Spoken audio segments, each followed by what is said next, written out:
సర్వభూతహితప్రదాయై నమః. ఓం శ్రద్ధాయై నమః. ఓం విభూత్యై నమః. దేశములో కుండిన అనబడు ఒక పట్టణము ఒకటి ఉండేది. ఆ పట్టణము బంగారు కుడ్యములతో రమణీయముగా ఉండేది. ఆ పట్టణములో చారుమతి అనబడు ఒక బ్రాహ్మణ స్త్రీ ఉండేది. ఆమె గొప్ప పతివ్రత, సుగుణశీలి, వినయ విధేతలు కలిగి భక్తి గౌరవాలు కల యోగ్యురాలు.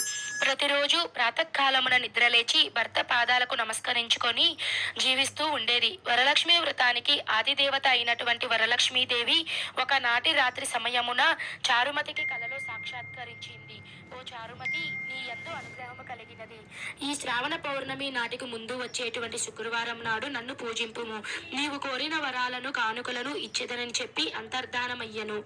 చారుమతి అత్యంత ఆనందమును పొంది, హే జనని, నీ కృపా కటాక్షము